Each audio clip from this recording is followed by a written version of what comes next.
હવે આપણે ધોરણ 9માં 5મો પાઠ ભારત આઝાદી તરફ પ્રયાણ. હવે ભારત છે એ ધીમે ધીમે આઝાદી મેળવવા તરફ આગળ વધવાની શરૂઆત થઈ. 1920 થી 1947ના ગાળાને ગાંધી યુગના આંદોલનનો યુગ ગણવામાં આવે, કારણ કે ભારતમાં ગાંધીજી 1915 પછી આવ્યા, 20 પછી એ સક્રિય આંદોલનકારી બન્યા, 47 સુધી એ રહ્યા આઝાદી મળી ત્યાં સુધી, એટલે એને ગાંધી યુગ અથવા તો ગાંધી યુગના આંદોલનનો યુગ ગણવામાં આવે છે. ભારતીય રાષ્ટ્રીય ચળવળનો બીજો તબક્કો બંધારણીય હકોની પ્રાપ્તિનો લડતો. આપણો જે બીજો તબક્કો છે એની અંદર બંધારણમાં જણાવ્યા પ્રમાણે હકોને પ્રાપ્ત કરવા માટેની લડત આપણે લડ્યા જે સાથોસાથ સ્વાતંત્ર્ય પ્રાપ્તિની લડત અને એની સાથે સાથે ભારતને આઝાદી મેળવવા માટેની લડત પણ લડ્યા. આ આંદોલનો જે પ્રવાહોમાં પસાર થાય છે તેની એક સંકુલ એટલે જોડાણવાળી અસરો ઊભી થઈ એનું અવલોકન આપણે કરીએ. સાયમન કમિશન 1927, મોન્ટફર્ડ સુધારા, મોન્ટેગ્યુ ચાન્સફર્ડ સુધારા કહેવાય છે 1919માં. એની અંદર જે જોગવાઈ કહેતા વ્યવસ્થા હતી એ સુધારાનો અમલ કઈ રીતે થયો, આ સુધારાઓ ભારતની પબ્લિક માટે કેવી રીતે અમલ કરવામાં આવ્યો અને સુધારાની જરૂરિયાત કેવી હતી એનો અભ્યાસ કરવા માટે 10 વર્ષ પછી એક કમિશન નીમવું એવું નક્કી કરવામાં આવ્યું હતું. બરાબર છે. પરંતુ અહીંયા 2 વર્ષ પહેલા સાયમન કમિશન નિમણૂક કરવામાં આવી. જ્હોન સાયમનના અધ્યક્ષપણાની જે રચાયેલા સાયમન કમિશનના 7 સભ્યો હતા, બધા જ સભ્યો અંગ્રેજ હતા. હવે અહીંયા જે રાષ્ટ્રીય લડતનો તબક્કો બીજો શરૂ થઈ ચૂક્યો હતો એને ધ્યાને લઈ આ કમિશનને 2 વર્ષ વહેલું મૂકવું પડ્યું. બરાબર છે. આમાં જ્હોન સાયમન અધ્યક્ષ હતા, એની સાથે 7 સભ્યો હતા, બધા જ અંગ્રેજો હતા. હિન્દીઓના દુઃખ દર્દ હિન્દી સમજી શકે, ભારતની અંદર શું દુઃખ છે શું દર્દ છે એ સમજવા માટે ભારતીય માણસ હોવો જરૂરી છે. એ વિચારથી કમિશનમાં હિન્દી સભ્યોને સામેલ કરવાની ભારતીયોએ ભલામણ કરી. ભારતના લોકોએ એવું કીધું કે આ કમિશનમાં એકાદો ભારતીય લ્યો જેથી અમારા દુઃખ દર્દને સમજી શકે એવી ભલામણ કરી. પરંતુ અંગ્રેજોએ ભલામણ સ્વીકારીને અંગ્રેજોએ ના પાડી દીધી. તેથી ભારતીયોએ સાયમન કમિશનનો બહિષ્કાર કરવાનું નક્કી કર્યું. કેવું થાય કે જુનાગઢના પ્રશ્નનો નિકાલ કરવો હોય તો જુનાગઢનો નાગરિક એક હોય એ અંદર હોય અને એ ગાંધીનગરથી આવેલી ટીમ સાથે જુનાગઢના નોખા વિસ્તારમાં ફરે, ત્યાં શું પ્રોબ્લેમ છે એ જણાવી શકે. પરંતુ બધા જ ગાંધીનગરથી જે સભ્યો આવે તો એ તો જુનાગઢના મુખ્ય રસ્તા ઉપર નીકળી અને જોઈ લઈએ. મુખ્ય રસ્તા ઉપર બેટા મોટા ભાગે કાંઈ તકલીફ હોતી નથી. જે પ્રોબ્લેમ હોય છે એ નાના વિસ્તારોમાં હોય છે, એ જણાવી શકાય નહીં. તો અહીંયા પણ એવું જ બન્યું. 7 સભ્યો અંગ્રેજો હતા, ભારતની શું મુશ્કેલી છે એ એને ખબર ના પડે. જો એક ભારતીય હોય તો ભારતનું શું દુઃખ છે શું દર્દ છે એ સમજી શકે. બરાબર. પરંતુ અહીંયા એવું કંઈ થઈ શક્યું નહીં અને અહીંયા આપણે ભારતના લોકોએ આ સાયમન કમિશનનો બહિષ્કાર આપણે એને સ્વીકારવું નહીં એવું નક્કી કર્યું. સાયમન કમિશનમાં ભારતના આગમન સમયે લોકોએ હડતાલો પાડી, સભાઓ ભરી, સરઘસો કાઢ્યા અને સાયમન ગો બેક, સાયમન પાછો જા એવું એક સૂત્ર બનાવ્યું. કાળા વાવટાઓ ફરકાવી અને વિરોધ કર્યો. જ્યારે સાયમન કમિશન જે રસ્તામાંથી નીકળે ત્યારે લોકો કાળા વાવટા ફરકાવીનો વિરોધ જાહેર કર્યો. જેની સામે સરકારે દમન નીતિ વાપરી. સરકાર પાસે એક જ વાત હતી, મારો, મારી નાખો, પકડી લ્યો, પૂરી લ્યો. દમન નીતિ વાપરી. સરકારી દમન નીતિનો ભોગ બનેલા લાલા લજપત રાય, ગોવિંદ વલ્લભ પંત, જવાહરલાલ નહેરુ પણ બન્યા. બરાબર છે. લાહોરમાં સરઘસની આગેવાની લેતા લાલા લજપત રાયને ગંભીર રીતે ઘાયલ થયા. થોડા સમય બાદ તેનો અવસાન થયું. બેટા કોઈ પણ સરઘસ નીકળે એની માથે લાઠીચાર્જ કરવાનો હોય તો જો પોલીસ લાઠીચાર્જ કરે તો રાષ્ટ્રીય નેતા, બાળકો અને સ્ત્રીઓ માટે લાઠી મારી શકાય નહીં, આવો નિયમ હોય છે. બરાબર છે. જો સ્ત્રી પોલીસ હોય, લેડી પોલીસ હોય તો લેડીઝને મારી શકે, પણ પુરુષ પોલીસ હોય તો એ મારી શકે નહીં, એવો નિયમ હોય છે. અહીંયા આ નિયમને એને કાંઈ ગણકાર્યા વગર રાષ્ટ્રીય કક્ષાના નેતા લાલા લજપત રાય અને ગોવિંદ વલ્લભ પંત, જવાહરલાલ નહેરુ માથે પણ લાઠીનો વરસાદ વરસાયો. આમાં લાલા લજપત રાયને લાકડી છે માથે લાગી ગઈ, ગંભીર રીતે ઘાયલ થયા, હોસ્પિટલમાં દાખલ થયા, થોડા સમયમાં તેનું અવસાન થયું. બરાબર છે. અને ગોવિંદ વલ્લભ પંતને હાથમાં લાકડી લાગી કાયમી માટે અપંગ બની ગયા. જવાહરલાલ નહેરુને પણ લાઠીચાર્જમાં ભોગ બનવું પડ્યું. બરાબર છે. લાલાજીના મૃત્યુના સમાચારથી ભગતસિંહ, સુખદેવ ને રાજગુરુ આ ત્રણેય ક્રાંતિકારી ઉશ્કેરાણા. લાઠીચાર્જનો આદેશ આપનાર જે અંગ્રેજ ઓફિસર હતો સોન્ડર્સ, એની હત્યા કરવામાં. આ ત્રણેય જણાએ ભેગા મળીને સોન્ડર્સને મારી નાખ્યો, કારણ કે આપણા પ્યારા લાલાજીને એમાંથી લાઠીચાર્જ કરવાનો હુકમ એણે આપ્યો હતો. હવે આવ્યું નહેરુ કમિટી. સાયમન કમિશનનો બહિષ્કાર થતા હિન્દી વઝીર બર્કનહેડે સાયમન કમિશનનો ખરડો રજૂ કરવા જણાવેલ કે હિન્દના નેતાઓ બધા પક્ષોના અનુકૂળ બંધારણ ઘડી આપે તો બ્રિટિશ સરકાર તેનો વિચાર કરશે. એ સમયે હિન્દી વજીરતા બર્કન હેડ સાયમન કમિશનનો જે ખરડો રજૂ કર્યો એમાં એણે જણાવ્યું કે ભારતના નેતાઓ બધા જ પક્ષોને અનુકૂળ હોય એવું બંધારણ ઘડી અને બ્રિટિશ સરકાર અંગ્રેજોને આપશે તો એ વિચાર ચોક્કસ કરશે. આ આહ્વાન કર્યું બર્કન હેડે. એને આપણે ચેલેન્જ સમજી લીધી, પડકાર સમજી હિન્દી રાષ્ટ્રીય મહાસભાએ મોતીલાલ નેહરુના પ્રમુખ પદે એક નહેરુ કમિટી રચના કરી. આપણને આ ચેલેન્જ આપી છે એવું સમજી અને આપણી રાષ્ટ્રીય મહાસભાએ મોતીલાલ નેહરુના પ્રમુખ પદે એક નહેરુ કમિટી રચના કરી. એને અહેવાલ આપ્યો, એને નહેરુ અહેવાલ કહેવામાં આવે છે. આ નહેરુ અહેવાલ તરીકે ઓળખાય છે, જેમાં સાંસ્થાનિક સ્વરાજ્ય, ડોમિનિયન સ્ટેટ, સ્વતંત્ર ન્યાયતંત્ર, મૂળભૂત અધિકારો, પુખ્ત વયે મતાધિકાર બાબતનો સમાવેશ કરવામાં આવ્યો હતો. આની અંદર આ અહેવાલમાં સાંસ્થાનિક સ્વરાજ્ય અને ડોમિનિયન સ્ટેટ કહેવામાં આવે. અંગ્રેજો ધ્યાન રાખે અને ભારતીયો વહીવટ કરે અને ડોમિનિયન સ્ટેટ કહેવાય એવી માગણી કરી હતી. સ્વતંત્ર ન્યાયતંત્ર સ્વતંત્ર હોય એવી માગણી કરી હતી. મૂળભૂત અધિકારો, જન્મતાની સાથે પ્રાપ્ત થતા અધિકારો મળે, પુખ્ત વયે 18 વર્ષે મતાધિકાર મળે એ બાબતનો સમાવેશ આ અહેવાલમાં કર્યો હતો. પરંતુ અંગ્રેજ સરકારે આ અહેવાલની ભલામણો સ્વીકારી. આમાં બધી સારી બાબતો હતી એટલે અંગ્રેજ સરકારે આ ભલામણ સ્વીકારી નહીં. આ પ્રશ્ન પણ પરીક્ષામાં પૂછાઈ શકે. નહેરુ કમિટીનો અહેવાલની માહિતી આપો તો આ લખવું પડે. હવે પૂર્ણ સ્વરાજની માગણી 1929. હવે અત્યાર સુધી આપણી માગણી ડોમિનિયન સ્ટેટની હતી, સાંસ્થાનિક સ્વરાજની હતી, પણ 1919માં કે હવે આપણે ડોમિનિયન નથી જોતું, પૂર્ણ સ્વરાજ, અમે જ અમારો વહીવટ કરશું, તમે પાછા વહ્યા જાઓ. આ સમયે હિન્દી રાષ્ટ્રીય મહાસભામાં જવાહરલાલ નહેરુ, સુભાષચંદ્ર બોઝ જેવા યુવા નેતાઓ સક્રિય હતા. પૂર્ણ સ્વરાજની હિમાયતી, પૂર્ણ સ્વરાજ જ જોઈએ છે એ તરફ એની લાગણી, એના વિચારો હતા. સાંસ્થાનિક સ્વરાજ્ય યુવાઓને સંતોષ નહોતો, સાંસ્થાનિક સ્વરાજ્યને આવા યુવાનોને ગમતું નહોતું. બરાબર છે. પરિણામે રાવી નદીના કિનારે લાહોર ખાતે જવાહરલાલ નહેરુના અધ્યક્ષપણા નીચે હિન્દી રાષ્ટ્રીય મહાસભામાં પૂર્ણ સ્વરાજનો ઠરાવ પસાર કર્યો. રાવી નદીના કિનારે લાહોરની અંદર જ્યાં એના અધ્યક્ષ હતા નહેરુજી અને એના નેતૃત્વ નીચે બધા જ સભ્યોએ પૂર્ણ સ્વરાજનો ઠરાવ બહુમતીથી પસાર કર્યો. ત્યારબાદ 26 જાન્યુઆરી 1930ના દિવસે સ્વતંત્રતાના શપથ લઈ પ્રથમવાર સ્વતંત્રતા દિન ઉજવવા નક્કી. 26 જાન્યુઆરી 1930 દી આપણા યુવા નેતાઓએ સગન ખાધા કે જ્યાં સુધી ભારત આઝાદ નહીં થાય ત્યાં સુધી અમે આ 26મી જાન્યુઆરીના દિવસને સ્વતંત્રતા દિવસ અમે ઉજવશું. બરાબર છે. એવો દિન ઉજવવા આવ્યો. આ પછી સ્વતંત્રતા મળી ત્યાં સુધી પ્રતિવર્ષ 26 જાન્યુઆરી સ્વતંત્રતા દિવસ ઉજવવાનું નક્કી થયું. એ દિવસનું મહત્વ જાળવવા આપણું બંધારણ એ દિવસે અમલમાં મૂકવામાં આવ્યું. પછી 1930થી 1947 સુધી 17 વર્ષ સુધી આપણે આઝાદ દિવસ તરીકે 26મી જાન્યુઆરી ઉજવતા રહ્યા. પરંતુ ભારત તો 1947માં 15મી ઓગસ્ટે આઝાદ થઈ ગયું.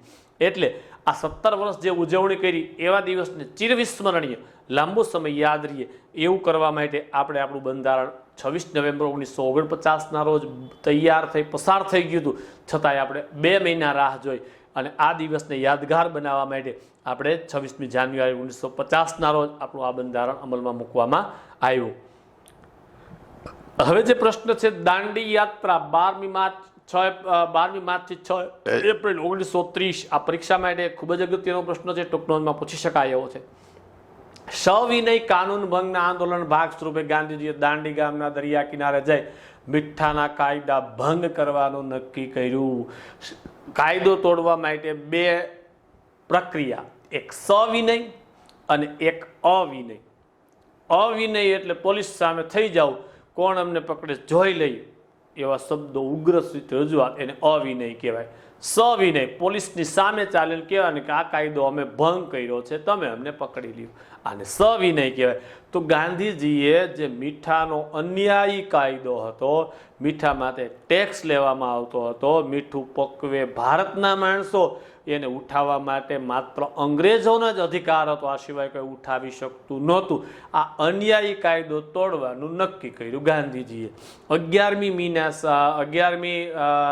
તારીખે માર્ચ મહિનામાં સાંજે આશ્રમમાં હજારો લોકોને જનસભા અને સત્યાગ્રહનો સંદેશો આપ્યો કે આપણે આવો સત્યાગ્રહ કરવો છે.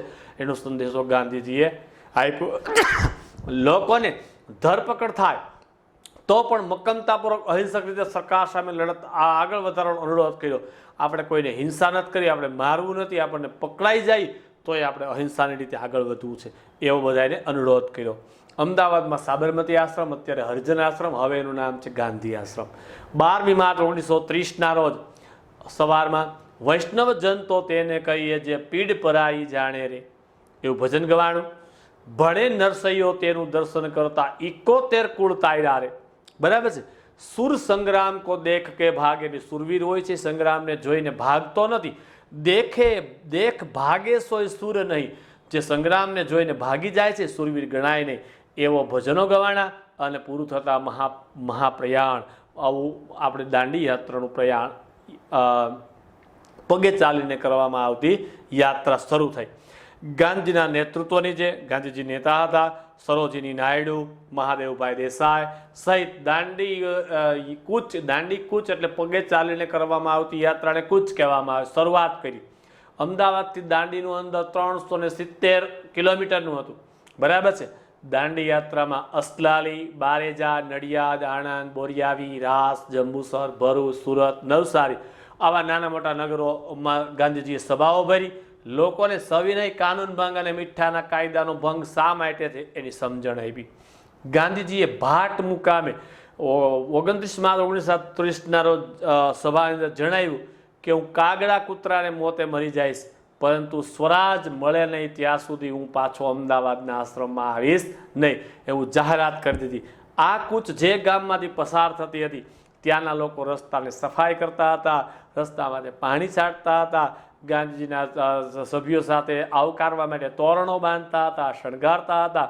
આ યાત્રાને ભારતના લોકોએ અપૂર્વ જાગૃતિ આપી. અજબની શ્રદ્ધા ઉત્પન્ન થઈ, અજબની ચેતના ઉત્પન્ન થઈ અને એકતા જગાવો. બધા ભેગા થઈને જો કામ કરશું તો આઝાદી મળી જશે.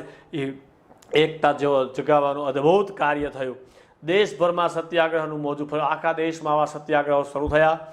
ગાંધીજી ત્યાં સાથીદારો સાથે 24 દિવસની પદયાત્રા બાદ દાંડી યાત્રા 5મી એપ્રિલ 1930ના રોજ 24 દિવસમાં 370 કિલોમીટર અંતર કાપી નાખ્યું.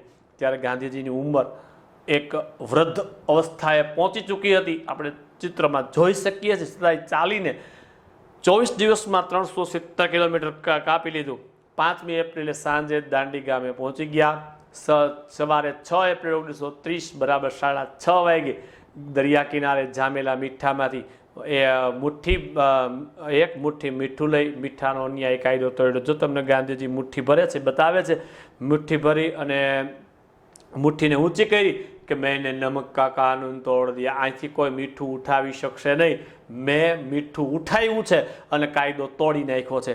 અને આ સમયે ત્યાં ઉપસ્થિત લોકોને સંબોધતા કહ્યું કે હું બ્રિટિશ સામ્રાજ્યરૂપી ઇમારત, બ્રિટિશનું જે રાજ્ય છે એવી ઇમારતની અંદર પાયાની અંદર લૂણો લગાડું છું. લૂણો લાગવો એટલે શું? બેટા, બહુ જૂના મકાન હોય તો એના અંદરથી ભેજની સાથે ક્ષાર આવતો હોય તો એને લૂણો લાગે છે. આ લૂણો લાગે ત્યારે બેલું જે ચણવામાં આવેલું હોય એને આ રીતે આપણે ઘસવામાં આવે તો એમાંથી પાવડર જેવો ભૂક્કો નીકળી જાય છે ને એક સમયે બેલું તૂટી જાય છે અને મકાન પડી જાય છે. તો એણે કીધું કે હું આ એક મુઠ્ઠી મીઠાથી બ્રિટિશ સામ્રાજ્ય રૂપી જે ઇમારત છે એના પાયામાં લૂણો લગાડું છું. આવા શબ્દોથી સંબોધન કર્યું. અને મહાદેવભાઈ દેસાઈ દાંડીકૂચને મહાભિનિષ્ક્રમણ, ભગવાન બુદ્ધે ઘર છોડીને જે મહાભિનિષ્ક્રમણ કર્યું હતું એની સાથે સરખાવ્યું. દુનિયાભરના પત્રકારોએ ફોટોગ્રાફ્સ રજૂ કર્યા, સ્થળની મુલાકાત લઈ, આંખે દેખો અહેવાલ, કોમેન્ટ્રી રજૂ કરી, સમાચાર પત્રો, પુસ્તિકાઓ પ્રસિદ્ધ કર્યા. 12મી માર્ચ સાબરમતી આશ્રમથી શરૂ થયેલી જગ પ્રસિદ્ધ દાંડી કૂચની ભૌતિક સમાપ્તિ થઈ હતી. અહીંયા 12 માર્ચે જે શરૂ થયું હતું, 6 એપ્રિલે એ કાર્ય પૂર્ણ થયું. પરંતુ બ્રિટિશ સલ્તનત, બ્રિટિશનું સામ્રાજ્ય હતું, એ ઇમારતના પાયામાં લૂણો લાગવાની શરૂઆત થઈ હતી. અહીંથી લૂણો લાગવાની શરૂઆત થઈ. આખા દેશમાં સવિનય કાનૂન ભંગની લડતની ચળવળ શરૂ થઈ. સરકારે દમનનો કોરડો વીંજ્યો. સરકાર પાસે બીજું કાંઈ હતું નહીં. લાઠીમાર, ધરપકડો, ગોળીબાર, સ્ત્રીઓ અને બાળકો પર પણ લાઠીચાર્જ કર્યો, જુલ્મો આચર્યા. અને છતાંય આ લડતનું જોર ઘટ્યું નહીં. જ્યારે આ પ્રશ્ન પૂછાય ત્યારે અહીંયા સુધી લખવાનો રહેશે. બરાબર છે. દાંડી યાત્રા શરૂ કરી અહીંયા સુધી લખી શકાય. અહીંયા આપણો પ્રશ્ન પૂરો ઘોષિત થાય છે. ટૂંકનો દેવડી હોય. દાંડીકૂચ દરમિયાન વિદેશી કાપડનો બહિષ્કાર, દારૂબંધી, હિન્દુ મુસ્લિમ એકતા, અસ્પૃશ્યતા નિવારણ, કોઈને અડવાથી કોઈ અભડાઈ જવાતું નથી. અનેક એવા રચનાત્મક કાર્યક્રમોનું આયોજન કરાયું. દાંડી યાત્રા, નમક સત્યાગ્રહથી આવેલી જાગૃતિ લીધે અસહકારના આંદોલન, સત્યાગ્રહ કાર્યક્રમો દેશભરમાં શરૂ થયા. લોકોમાં જાગૃતિ આવી, દેશભરમાં આવા અસહકારના આંદોલનના કાર્યક્રમો શરૂ થયા. આ કાર્યક્રમમાં સ્વદેશી અપનાવે, વિદેશીનો બહિષ્કાર કરવો, દારૂબંધી, દારૂના પીઠા ઉપર પિકેટિંગ કરવું, દારૂ જ્યાં પેદા થતો હોય ત્યાં લોકો રેડ પાડે, દારૂ બનાવવાનું મટીરિયલ અને બનાવેલો દારૂ ઢોળી નાખે ને પિકેટિંગ કહેવાનું. ટુ પિક એટલે પકડવું, બરાબર છે. મહેસૂલ સહિતના કરવેરા ન ભરવા, ગવર્મેન્ટ જે મહેસૂલ રૂપી કરવેરો નાખે છે એ કરવેરા ન ભરવા, ના કરના આંદોલનો શરૂ થયા. અમે કર ભરશું નહીં. અસ્પૃશ્યતા નિવારણ કાર્યક્રમો સંબંધી સત્યાગ્રહ થયા, સભાઓ ભરાણી, સરઘસોમાં કાર્યક્રમો થયા. આ જાગૃતિ તથા આંદોલનને નબળા પાડવા, કચડી નાખવા સરકાર દ્વારા લાઠીચાર્જ, કારાવાસ સહિત દમનકારી પગલાં ભરાયા. આ જે લોકોમાં જાગૃતિ આવી હતી, જે આ આંદોલન શરૂ થયા હતા એને નબળું પાડવા માટે સરકારે લાઠીચાર્જ કર્યો, સામૂહિક રીતે લોકોને જેલમાં પૂરી દીધા. આવા દમનકારી પગલાં લેવાના. આની પ્રતિક્રિયા રૂપે દેશમાંથી રેલવે, પોલીસ સ્ટેશનો, પોસ્ટ ઓફિસો, અન્ય સરકારી ઇમારતો તોડફોડ, હુમલા જેવા હિંસક બનાવો પણ બન્યા. ઉશ્કેરાના લોકો પોલીસ સ્ટેશનને તોડી નાખ્યું, પોસ્ટ ઓફિસને તોડી નાખી, સરકારી ઇમારતો હતી એમાં તોડભાંગ કરી. આવા હિંસક બનાવો પણ બન્યા. આ ઘટનાઓમાં અબ્દુલ ગફાર ખાન, જેને સરહદના ગાંધી કહેવામાં આવે છે, શબ્દ યાદ રાખવાનો છે. સરહદના ગાંધી કોને કહેવાય? તો ખાન અબ્દુલ ગફાર ખાન. નેતૃત્વ આંદોલન, મુંબઈ પાસે વડાલાના પીઠા ઉપર નાગરિકોનો હુમલો. આજે મુંબઈ પાસે વડાલા પાસે જે મીઠું બનાવવાનું પીઠું હતું, જે નાગરિકોનો હુમલો થયો. દિલ્હીમાં કસ્તુરબા ગાંધી, એટલે ગાંધીના ધર્મપત્ની, એના નેતૃત્વ હેઠળ દારૂબંધી માટે પિકેટિંગ થયું. સુરતમાં ધરાસણા, વિરમગામ વિસ્તારમાં થયેલા મીઠાના સત્યાગ્રહો ઉપરાંત સરકારી નોકરીનો ત્યાગ. આવા સત્યાગ્રહોની સાથે સાથે સરકારી નોકરીઓ છોડી દેવામાં આવી, સરકારી શાળાઓનો અભ્યાસ છોડી દેવામાં આવ્યો. આવા કાર્યક્રમો મુખ્ય ગણવામાં આવે છે. હવે આવ્યું ગાંધી ઇરવિન સમજૂતી, ગોળમેજી પરિષદ, સત્યાગ્રહ મોકૂફી. બરાબર છે. ગાંધી અને ઇરવિન નામના વાઇસરોય સાથે જે સમજૂતી થઈ તે ગોળમેજી પરિષદ, એને રાઉન્ડ ટેબલ કોન્ફરન્સ કહેવામાં આવે છે. હવે જો બેટા ચોરસ ટેબલ હોય તો એક માણસ બોલે તો ચોરસમાં આમ લાંબા ગાળે બધા બેઠા હોય તો ધીમે બોલે તો સામે ન સંભળાય, પરંતુ ગોળ જો ટેબલ હોય, બધા ખુરશી અડાડીને બેઠા હોય તો સહેજ બોલે ધીમેથી તોય સમજાઈ જાય. એને ગોળ મેજી, રાઉન્ડ ટેબલ કોન્ફરન્સ કહેવામાં આવે છે. અને સત્યાગ્રહની મોકૂફી, સત્યાગ્રહ બંધ રાખવામાં આવ્યો. બ્રિટિશ સરકારે ભારતના કેવા પ્રકારનું બંધારણ તથા સુધારા આપવા તે માટે ગોળમેજી પરિષદ, રાઉન્ડ ટેબલ કોન્ફરન્સ પરિષદો બોલાવી. બરાબર છે. એમાં પહેલી પરિષદ લંડનમાં મળી નવેમ્બર 1930ના રોજ. એમાં કોંગ્રેસનો એક પણ સભ્ય ગયો નહીં, માટે નિષ્ફળ ગઈ. આથી કોંગ્રેસને મનાવવા ગાંધીજી અને ઇરવિન વચ્ચે ગાંધી ઇરવિન સમજૂતી થઈ. આ ઇરવિન નામના વાઇસરોયે સાથે ગાંધીજી સાથે સમજૂતી કરી માર્ચ 1931માં, જેમાં સત્યાગ્રહ નીતિ, જેમાં મીઠું પકવવાની સ્વતંત્રતા આપવી, શાંત પિકેટિંગ, કોઈ પણ અવાજ કર્યા વગર પિકેટિંગ કરવાની સંમતિ એટલે મંજૂરી આપવી, એ મુખ્ય મુદ્દાઓ હતા. તે પછી બીજી ગોળમેજી પરિષદ કોંગ્રેસના પ્રતિનિધિ તરીકે માત્ર એક ગાંધીજી હાજર રહ્યા. બીજી ગોળમેજી પરિષદ ભરાણીમાં માત્ર એક ગાંધીજી ગયા.